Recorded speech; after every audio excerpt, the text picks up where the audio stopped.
further to my first video on exam technique for question B.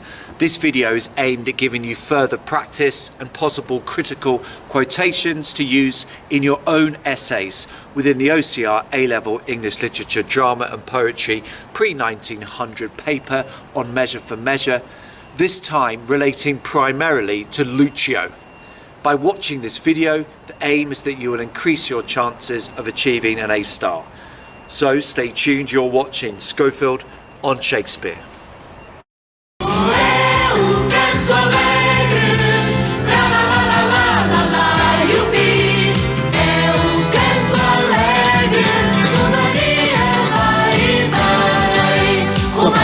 Le grammatiche sono per me. E poi non gosto se dá para não ser mordoa. Não vês que sou eu?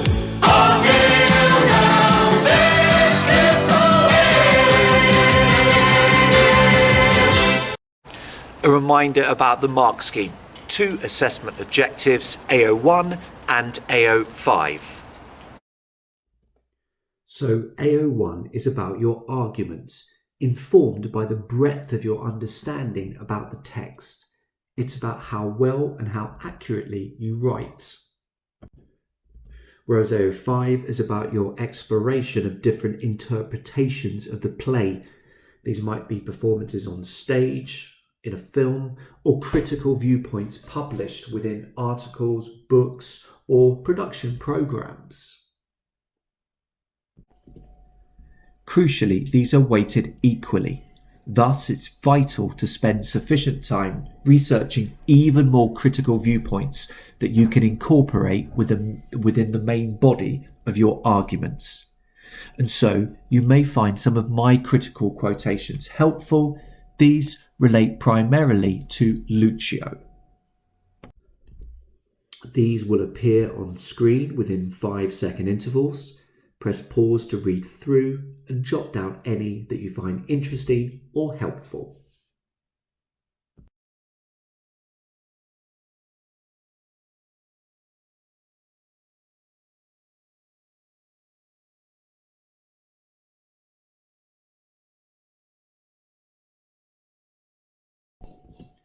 So, the top band of the mark scheme. Your argument and writing need to be excellent rather than good or competent. You need to be showing a consistently detailed understanding of the play, perhaps partly aided by numerous short, insightful quotations. Your writing needs to be brilliantly, accurately written. And of course, the more you write and read essays, the more this will come. And consistently, throughout the course of your paragraphs, you need to be referencing, concurring with, and challenging critical viewpoints. Time for an exam-style question. Why not have a go at either writing this response in full or completing a couple of extensive paragraphs? In the Drama and Poetry pre-1900 exam, you will have a total of 2 hours and 30 minutes to get 60 marks. So if you want to stick approximately to exam conditions, allow yourselves around 40 minutes to do this. So get writing. Press pause now. This video will resume in 5 seconds time.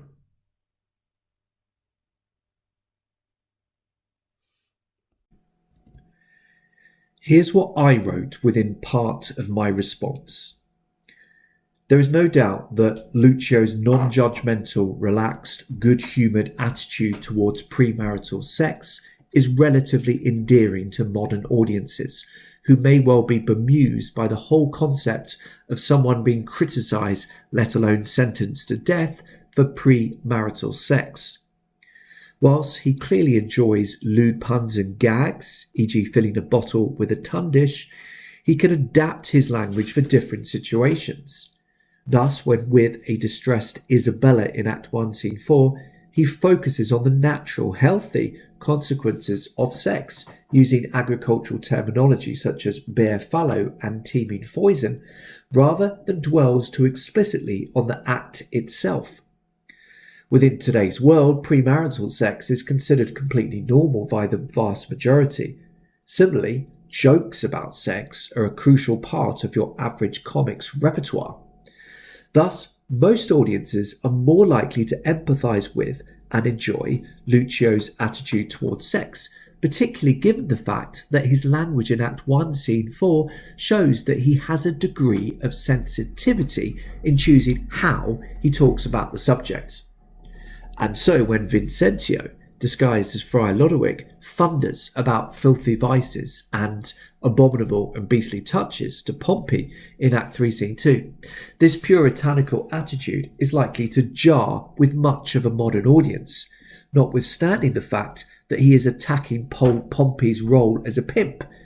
Both pimps and those not yet married but in loving relationships seem to be treated identically within the crackdown, making it harder to sympathise with the Duke's words here. Benjamin Bertram goes even further in his apparent praise of Lucio's attitude towards sex, referring to the utopianism implied within his agricultural imagery in Act 1, Scene 4.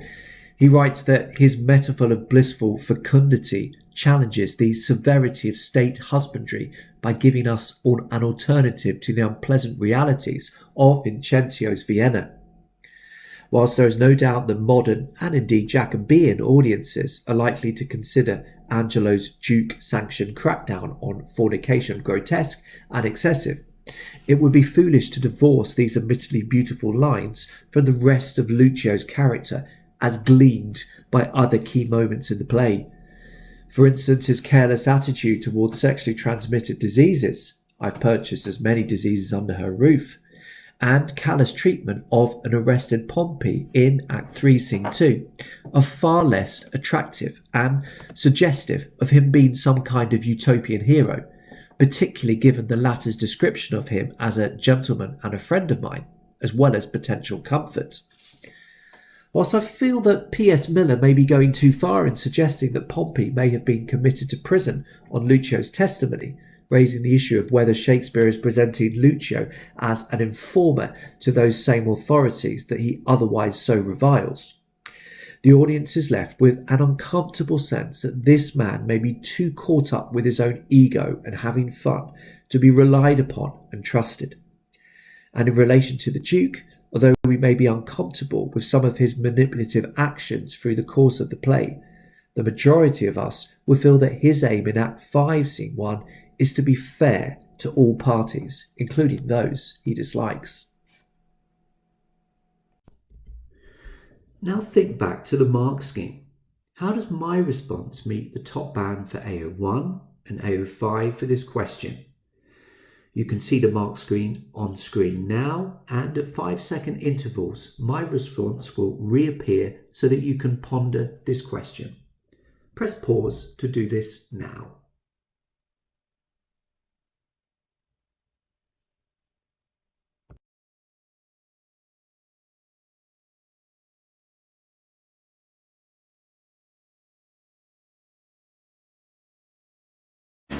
What did you pick out? Time to scrutinise features of these two paragraphs in more detail.